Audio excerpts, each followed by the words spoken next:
Hello students, welcome to Chemistry World and this is not a Jurassic Park. This is Amazing World है ना। Chemistry कोई Jurassic park नहीं है बच्चों, बहुत प्यारा सा क्यूट सा सब्जेक्ट है। अगर आप अच्छे से पढ़ना चाहोगे ना तो केमिस्ट्री आपको कभी भी डिस्टर्ब नहीं करेगा। चलो आज शुरू करते हैं। ब्लॉक केमिस्ट्री में एस ब्लॉक एलिमेंट के बारे में पढ़ना है। प्रीवियस लेक्चर में हमने एस ब्लॉक एलिमेंट सबके सिंबल, इलेक्ट्रॉनिक कॉन्फ़िगरेशन वो सब सिखा दिया है। क्यों इनको अल्कली मेटल बोलते हैं, क्यों अल्कलाइन अर्थ मेटल बोलते हैं, वो सारी चीजें सिखा दी। तो थोड़े रिवीजन के साथ हम शुरू करते हैं कि the electronic configuration of S block elements are noble gas NS122, noble gas NS1 and noble gas NS2। बच्चों first element of group 1 and group 2, ये ग्रुप 1, ये ग्रुप 2 और ये ग्रुप 13 यानी कि ग्रुप थर्ड बी, ग्रुप 13 यानी कि group third B.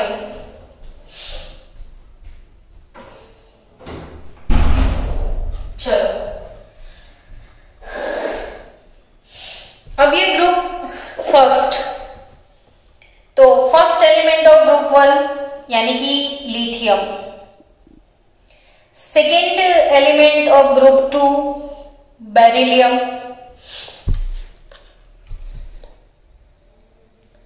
आ रहा है ना समझ में? ओके चलो कि first element of group 1 is nothing but lithium, second group beryllium, मतलब सेकेंड ग्रुप का first element beryllium, third group का सेकेंड एलिमेंट जो है वो है एल्यूमिनियम, और फर्स्ट जो है बोरोन, ये है मैग्नीशियम, इसका होता है सोडियम।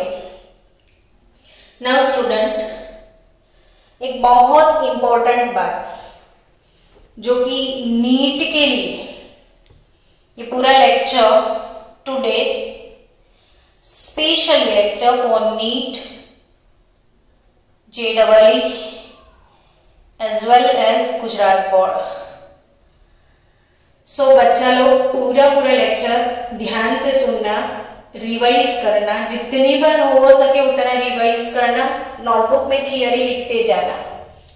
ऐसे भी आपको पता होगा कि एनसीईआरटी 5 टाइम पढ़ना है, तो जिनको 5 टाइम एनसीईआरटी पढ़ने का कंटाला आता है वो 5 टाइम लेक्चर देखा करे।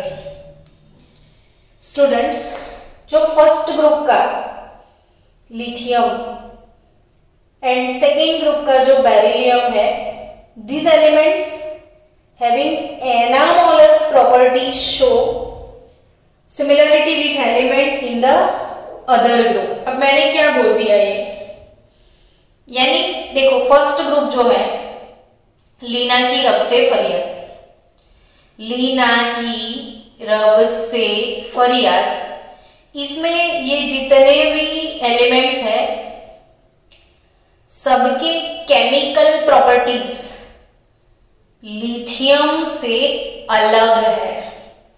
यानी लिथियम के जो भी केमिकल प्रॉपर्टीज है वो अपने ग्रुप वाले बाकी के अदर एलिमेंट के जैसा नहीं है, डिफरेंट है। तो किसके साथ सिमिलरिटी है उसके एलिमेंट की? पूरे ग्रुप में, ये ग्रुप के बाहर है प्रॉपर्टीज में। तो लिथियम की जो केमिकल प्रॉपर्टीज है वो मैच करती है मैग्नीशियम के साथ। यानी आपके ब्रेन में छप जाना चाहिए कि ग्रुप 1 का लिथियम ग्रुप 2 के मैग्नीशियम के साथ प्रॉपर्टीज में सिमिलरिटी शो करता है। सिमिलरली ग्रुप 2 का जो बेरिलियम है वो भी अपने ग्रुप से अलग प्रॉपर्टी शो करता है। और वो उसकी प्रॉपर्टी किसके साथ मैच करती है, तो 13 नंबर का ग्रुप यानी ग्रुप थर्ड बी के एल्यूमिनियम के साथ, यानी lithium and magnesium, beryllium and aluminium, lithium and magnesium and beryllium and aluminium दोनों के केमिकल प्रॉपर्टीज जो भी है वो सेम है। तो ये सेम केमिकल प्रॉपर्टीज होने की वजह से ऐसे रिलेशंस को डायागोनल, क्योंकि जब स्क्वायर होता है ना तो इसे हम डायागोनल बोलते हैं, तो सेम देखो ऐसे ही है ना, तो ये वाले रिएक्शन को रिलेशन को क्या बोलते हैं, डायागोनल रिलेशनशिप। डन। तो डायगोनल रिलेशनशिप किसके बीच में है, तो फर्स्ट ग्रुप का लिथियम सेकेंड ग्रुप के मैग्नीशियम के साथ, सेकेंड ग्रुप का बेरिलियम थर्ड ग्रुप के एल्यूमिनियम के साथ सिमिलर प्रॉपर्टी शेयर करता है। अब क्यों इनकी केमिकल प्रॉपर्टी क्यों सेम है, क्योंकि दोनों का Q/R रेशियो सेम है। अब फिर से कंफ्यूज, अब ये क्या Q/R रेशियो कहां से लेके आ गए madam, don't worry, Q/R ratio क्या है वो समझाती हूं। तो Q इज नथिंग बट, जैसे मैं बेरिलियम की बात करूं कि चलो लिथियम की बात करूं कि लिथियम प्लस आयन और मैग्नीशियम +2 आयन,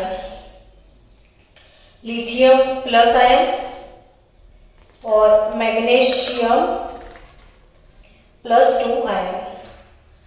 अभी जो लिथियम है, लिथियम उसका जो रेडियस है वो 152 पिकोमीटर है, whereas radius of magnesium is 160 picometre. अब बच्चे लोग कि Li से Li प्लस बनता है, चलो जितने कंसेप्ट पहले के वीक है वो क्लियर करते जाओ। ये जो Li है इसे हम पेरेंट एलिमेंट बोलते हैं, पेरेंट एलिमेंट। अब पेरेंट अगर इलेक्ट्रॉन लूज करता है तो इससे जो Li प्लस स्पीसीज बनता है इसे डॉटर एलिमेंट बोलते हैं।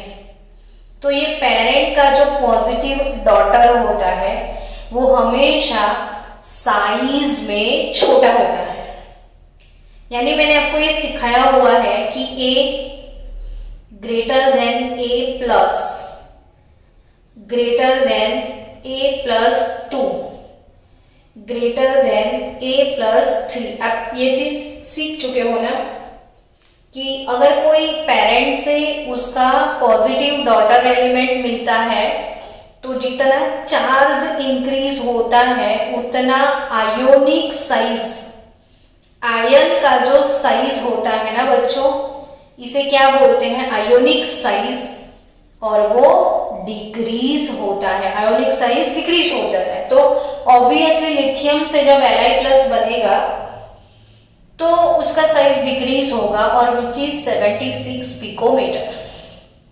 कितना आसानी से मैं एक्सप्लेन कर रही हूं। मैग्नीशियम 160 पिकोमीटर है, तो Mg प्लस जब आयन बनता है तो वो 72 पिकोमीटर का हो जाता है। ठीक है बच्चों, अब ये क्या हो गया, उसका रेडियस जिसे हम स्मॉल r बोलते हैं। तो अब इन दोनों का, लिथियम और मैग्नीशियम की बात की जाए तो Q क्या होता है, Q तो Q चार्ज होता है, Q क्या होता है, चार्ज। अब चार्ज बाय मास रेशियो की मैं बात करूं तो लिथियम के लिए Q/R क्या होगा, तो इसका चार्ज +1 है ना, तो 1 डिवाइडेड बाय 76 पिकोमीटर कर लो तो 0.0 1315 मिलेगा। और इसके लिए Q बाय R करो तो 2/72 पिकोमीटर, 2 डिवाइडेड बाय 72 पिकोमीटर करो तो 0.027,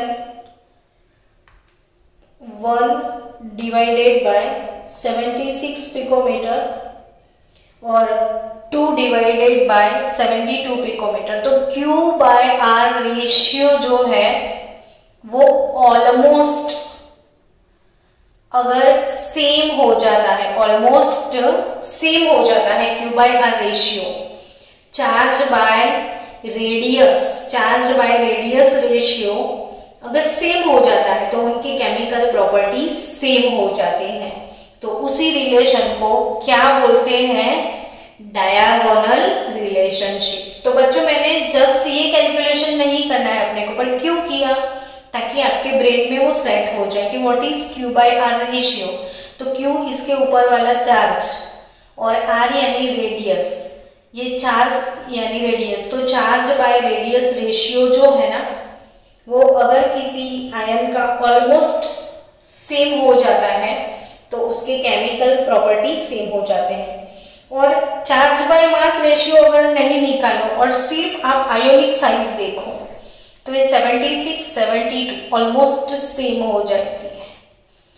तो साइज, आयोनिक साइज ऑलमोस्ट जिसकी सेम होती है तो उनके केमिकल प्रॉपर्टीज सेम हो जाते हैं। सो आपको ये वाले पेज के ऊपर से इतना याद रखना है कि लिथियम का डायगोनल रिलेशन मैग्नीशियम के साथ है और बेरिलियम का डायगोनल रिलेशन एल्यूमिनियम के साथ है।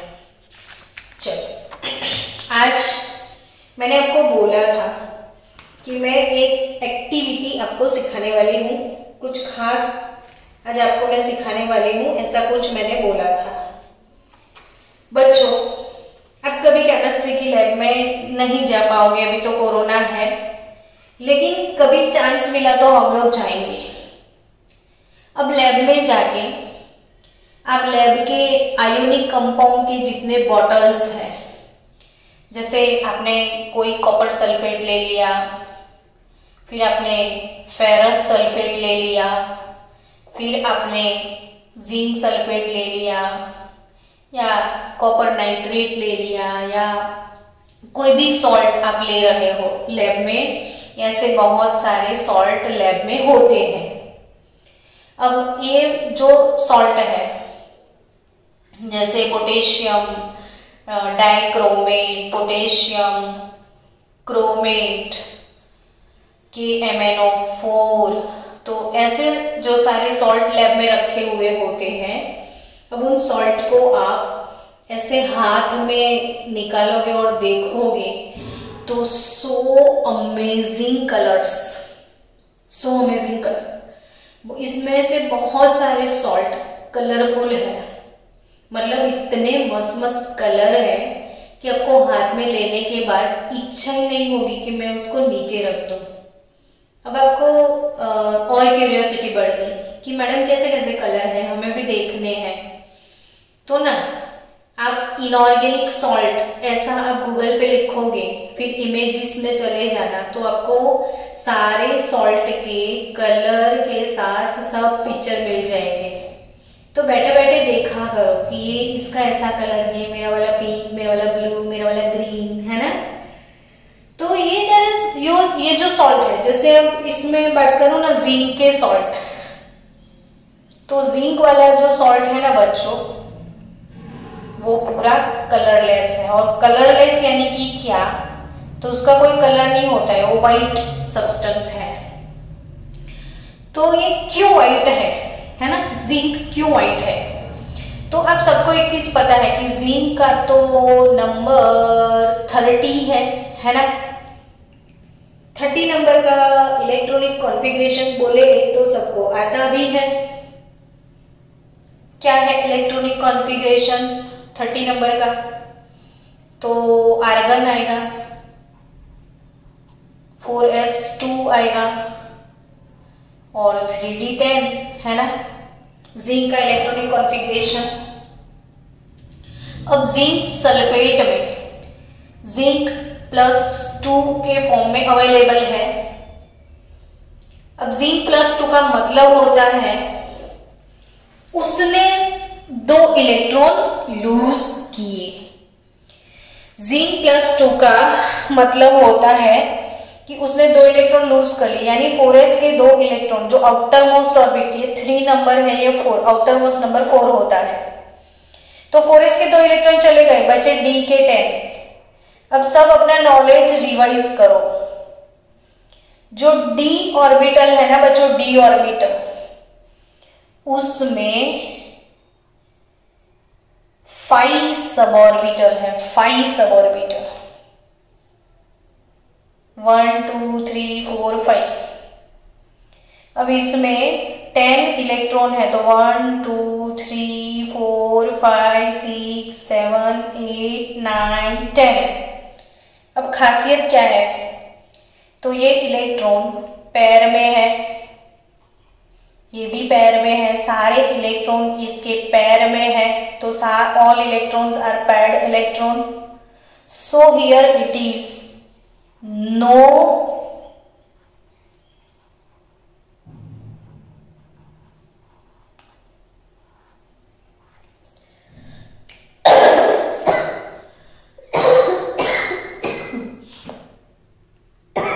सॉरी,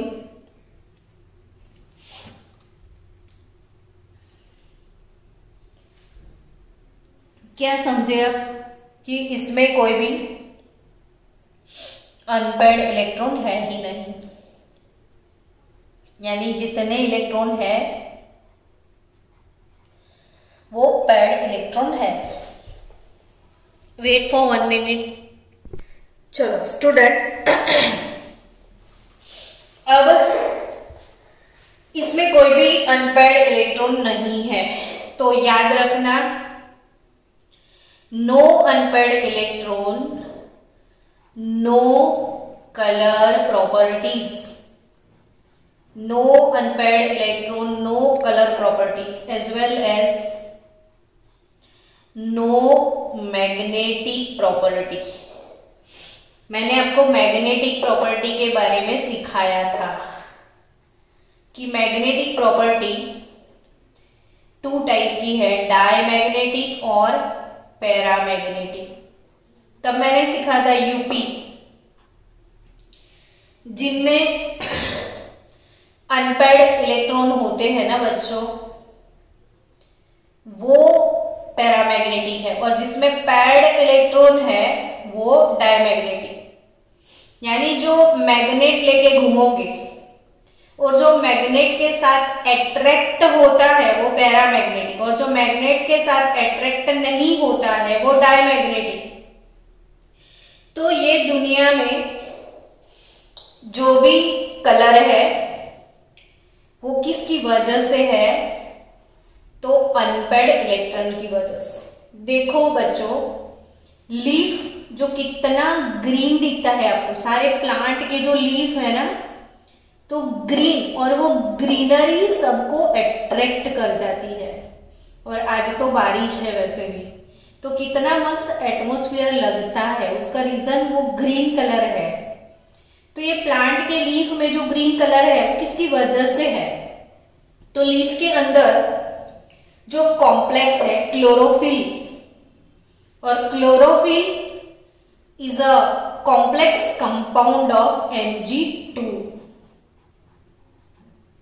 तो हमारा अल्कलाइन अर्थ मेटल नहीं हुआ, Mg का सरबारा। तो ये मैग्नीशियम जो है, मैग्नीशियम 2 का जो कॉम्प्लेक्स कंपाउंड है, वो मैग्नीशियम 2 का कंपाउंड है, कॉम्प्लेक्स कंपाउंड। और इसमें मैग्नीशियम मेटल के जो फ्री इलेक्ट्रॉन है, ड्यू टू दैट इतना मस्त ग्रीन कलर है। तो इसमें फ्री इलेक्ट्रॉन कैसे है वो भी मैं एक्सप्लेन करती हूँ मेटल के अंदर। सेम वे ब्लड का कलर देखो, आपका सबका ब्लड कितना फाइन रेड कलर है उसका। ब्लड का कलर देखते ही मतलब कितना मस्त फील होता है।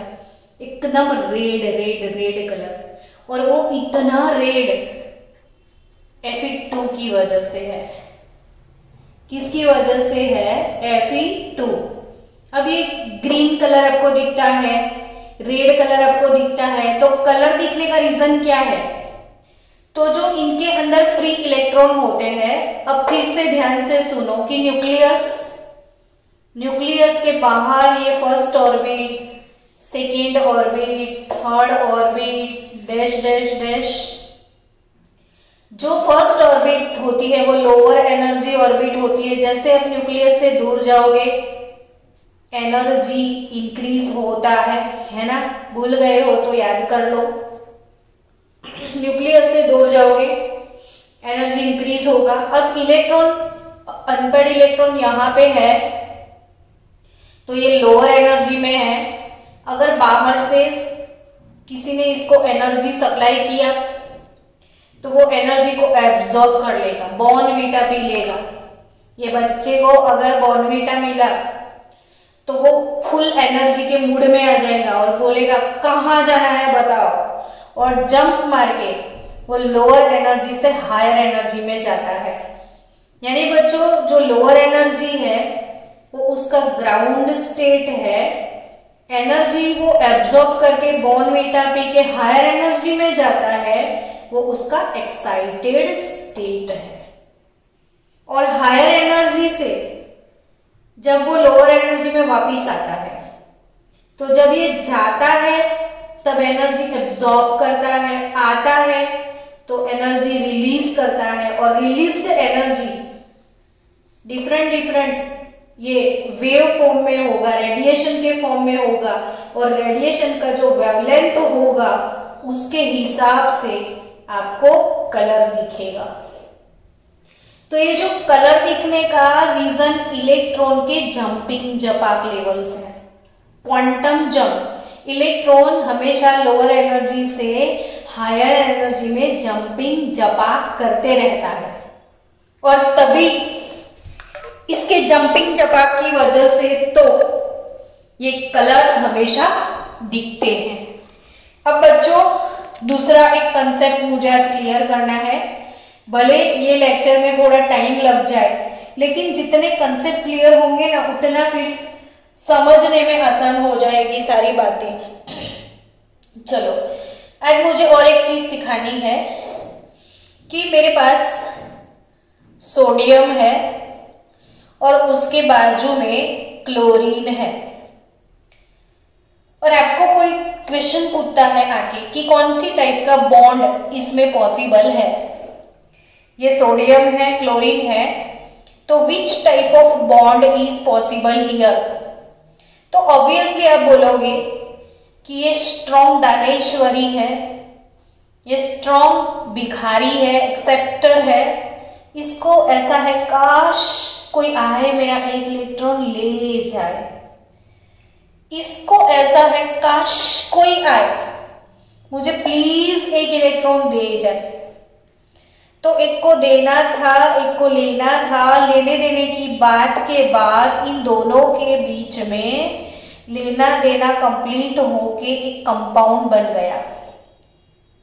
अब ये कंपाउंड जो है जिसमें एक पॉजिटिव आयन है, एक नेगेटिव आयन है, तो इन दोनों के बीच में जो बॉन्ड डेवलप हुआ वो बॉन्ड का नाम है आयोनिक बॉन्ड। ये कौन सा बॉन्ड है बच्चों? Ionic bond. आयोनिक बॉन्ड किसको बोलते हैं? तो जिसमें आयंस होते हैं। आयोनिक बॉन्ड किसको बोलते हैं? जिसमें आयंस होते हैं। अब बच्चों सोचो कि आपके पास दो क्लोरीन है, बड़े ध्यान से समझना। लेने देने की बात हुई, इलेक्ट्रॉन एक्सचेंज हुआ, हाँ ओके। आप लोग जाग रहे हो ना? सब लोग सुन रहे हो कि नहीं? किसी को नींद आ गई? ओके चलो Na+Cl- ये आयोनिक बॉन्ड बन गया। लेकिन कभी सोचो कि दो क्लोरीन क्लोरीन एक दूसरे के साथ में है, दो chlorine, then what will happen? इसको भी लेना है, इसको भी लेना है, नो दानेश्वरी हियर। इसको है काश कोई आए और मुझे देके जाए, इसको भी वैसा ही फीलिंग है, दोनों का फीलिंग सेम है। तो अब क्या होगा, तो इन दोनों को रिक्वायरमेंट सिर्फ एक की है, यानी अगर एक एक का शेयरिंग भी कर ले तो इनका काम बन जाए, तब इन दोनों के बीच में शेयरिंग हो जाता है। इलेक्ट्रॉन का दोनों के बीच में क्या हो जाता है बच्चों, शेयरिंग। और शेयरिंग वाला जब बॉन्ड बनता है ना, शेयरिंग वाला जब बॉन्ड बनता है ना, तो उसे कोवेलेंट बॉन्ड बोला जाता है। तो ये कौन सा बॉन्ड है बच्चों, कोवेलेंट बॉन्ड। तो अगर ये एक्सेप्टर दोनों साथ में है तो भी बॉन्ड बनने के चांसेस है, कोवेलेंट बॉन्ड बन गया, एक को लेना देना है। लेकिन सोचो कि अब जो दानेश्वरी दो आ गए सामने, सोडियम और इसके साथ सोडियम ही है, तो क्या होगा, है ना। अब ध्यान से समझना कि सोडियम के साथ सोडियम है, इसको भी देना है, इसको भी देना है, सामने कोई लेने वाला नहीं है। अब चलो शेयरिंग कर ली सोडियम ने क्लोरीन के जैसे एक एक की, तो इसकी लास्ट ऑर्बिट में सिर्फ 2 हुए, no octet will clear here. यानी मेटल के पास, मेटल जो है first group, second group, third group, इनके लास्ट ऑर्बिट में 1, 2 या 3 इलेक्ट्रॉन होते हैं। अगर फर्स्ट ग्रुप वाली दो मेटल के बीच में शेयरिंग कराओ तो भी डुप्लेट बनेगा, 2 + 2 4 बनेगा, 3 + 3 6 होगा, यानी ऑक्टेट तो वैसे भी क्लियर होगा नहीं।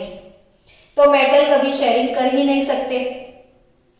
हे भगवान, अब क्या किया जाए, न शेयरिंग वाला फंडा है, इधर कुछ भी नहीं है।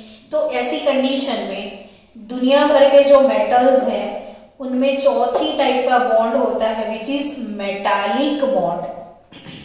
बच्चों आप नई टाइप का बॉन्ड पढ़ने के लिए जा रहे हो आज। कौन सा बॉन्ड अभी आप पढ़ोगे, मेटालिक बॉन्ड। कौन सा बॉन्ड, जोर से बोलो तो सब लोग, मेटालिक बॉन्ड। अब बच्चों मेटालिक बॉन्ड क्या है, तो जितने भी मेटल्स हैं उनमें है मेटालिक बॉन्ड। आयोनिक पढ़ चुके हो, कोवेलेंट पढ़ चुके हो, कोवेलेंट बॉन्ड के अंदर आपने उसके 3 टाइप भी पढ़ लिए, polar covalent, non polar covalent, coordinate covalent. अब आज नया बॉन्ड मेटालिक बॉन्ड। तो ये क्या है मेटालिक बॉन्ड, है ना। तो मेटालिक बॉन्ड क्या है वो मैं आपको समझाती हूं। तो स्टूडेंट्स, मेटालिक बॉन्ड मीन्स कि अभी जैसे सोडियम है, ये इसका न्यूक्लियस है, सोडियम है और ये इसका न्यूक्लियस है। उसकी फर्स्ट ऑर्बिट में, सेकेंड ऑर्बिट में, फर्स्ट ऑर्बिट में 2 इलेक्ट्रॉन है, सेकेंड ऑर्बिट में 1, 2, 3, 4, 5, 6, 7 और 8 इलेक्ट्रॉन, 2, 8, 1 इसका कॉन्फ़िगरेशन है। सोडियम का कॉन्फ़िगरेशन क्या है, 2, 8, 1।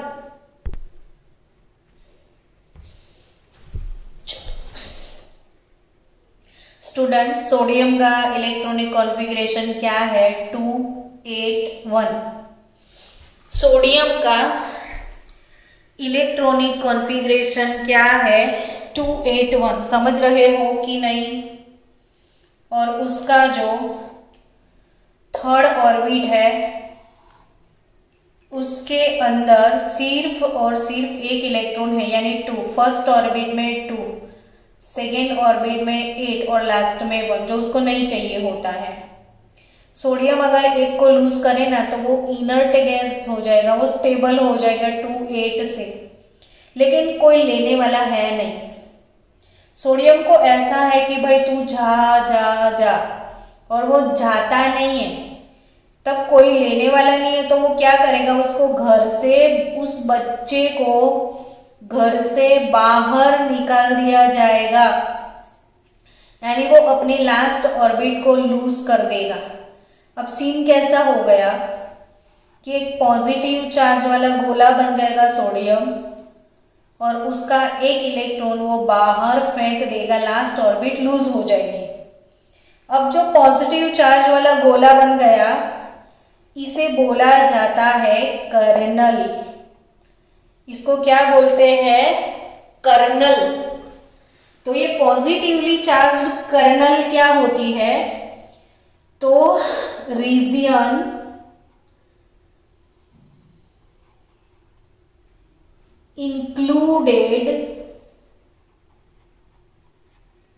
Nucleus, region included nucleus except outermost orbit।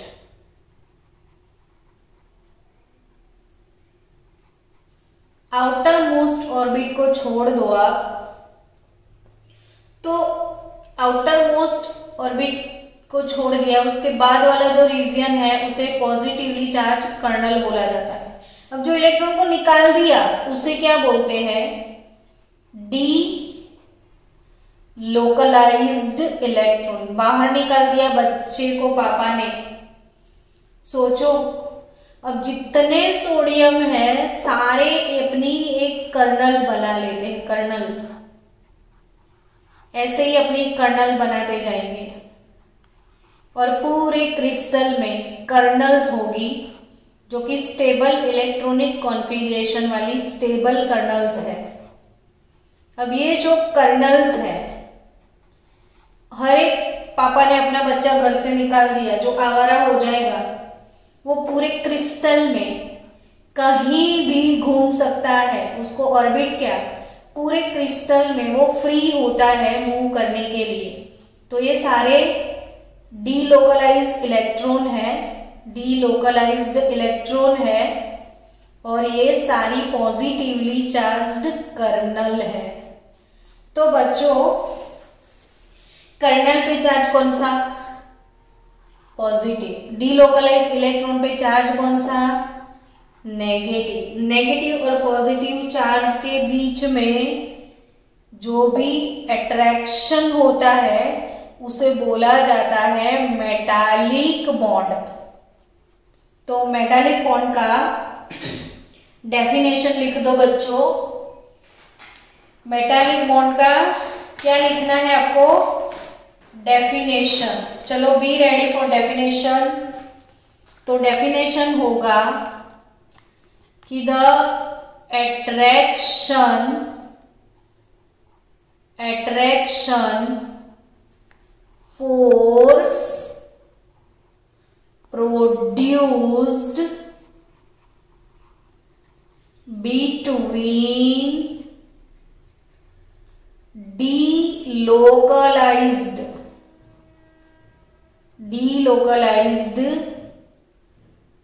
delocalized electron and positively charged kernels। तो attraction force produced between delocalise electron. Delocalise ये पूरे क्रिस्टल में ऐसे घूमते रहते हैं। सोचो बच्चों, भले ही अपने सारे पापा ने इन बच्चों को घर से निकाल दिया, लेकिन बच्चे बहुत प्यारे हैं, बहुत अच्छे बच्चे हैं। वो अपने पापा को कभी नहीं भूलते हैं, भले घूमते रहते हैं, आवारा है, लेकिन ये बच्चा नेगेटिव है। तो ये वाले पापा को और ये वाले पापा को, दोनों को सेम अट्रैक्शन फील करवाएगा, और इन दोनों के बीच का, जैसे ये पॉजिटिव पॉजिटिव, तो पॉजिटिव पॉजिटिव के बीच में रिपल्शन होता है जनरली, लेकिन बीच में ये डीलोकलाइज इलेक्ट्रॉन आ जाते हैं। तो ड्यू टू दैट इन दोनों के बीच का, जैसे कॉपर कॉपर, ये कॉपर अगर है और ये कॉपर अगर है, तो कॉपर का रेडियस 128 पिकोमीटर, मेटालिक रेडियस आपने पढ़ा था कि ये 128 पिकोमीटर का कॉपर का जो रेडियस है, तो ये सबसे लॉन्गेस्ट रेडियस मेटालिक रेडियस होता है, पढ़ा था ना ऐसा। तो ये जो मेटालिक सबसे ज्यादा तो वो वंडरवॉल रेडियस, फिर उसके बाद मेटालिक रेडियस था। तो ये मेटालिक रेडियस समझ सकते हो, दो एटम के बीच का डिस्टेंस ज्यादा होगा, बीच में डिलोकलाइज इलेक्ट्रॉन रहता है। लेकिन आपने ये सुना है ना बच्चों कि इसके ऊपर प्रेस करोगे ना तो लंबी लंबी शीट बनती है। क्यों? तो अगर हथौड़े से आपने ये मार दिया या चलो खींच दिया, मैंने इसकी खींचाई करी तो ये पूरा लेयर खींचने के बाद इधर आ जाएगा और इधर इसके और इसके बीच में वो डिलोकलाइज इलेक्ट्रॉन आएगा, तो ये भी ज्वाइन हो जाएगा। अभी इसकी खींचाई करो तो ये भी ज्वाइन, इसीलिए मेटल को खींच के लंबे लंबे तार बना सकते हैं। मेटल को टीप के उसके पतले पतले शीट बनते हैं बिकॉज ऑफ दिस कि अगर ये लेयर ऐसे आ गया साइड पे, ये प्लस वाला लेयर ऐसे साइड पे आ गया तो ये वाला लेयर और ऊपर वाले लेयर के बीच में वो डिलोकलाइज इलेक्ट्रॉन आ जाएंगे और दोनों को चुस्त पकड़ के रखते हैं, इसलिए वो सेपरेट नहीं हो जाते हैं। तो ये है मेटालिक बॉन्ड। अब ये मेटालिक बॉन्ड जो अल्कली ग्रुप है, जानते हो ना बच्चों, तो जो first group element alkali metals उसके आउटर मोस्ट ऑर्बिट में सिर्फ 1 इलेक्ट्रॉन होता है। तो आउटर मोस्ट इलेक्ट्रॉन जैसे कम होते हैं तो मेटालिक बॉन्ड वीक होता है, मेटालिक बॉन्ड वीक होता है। तो अल्कली मेटल में मेटालिक बॉन्ड वीक होता है। कैसा होता है? वीक। तो वीक मेटालिक बॉन्ड की वजह से अल्कली मेटल में क्या क्या होने वाला है वो नेक्स्ट लेक्चर में हम पढ़ते हैं। सो बाय बाय, नेक्स्ट लेक्चर आपको बहुत ही जल्दी मिल जाएगा।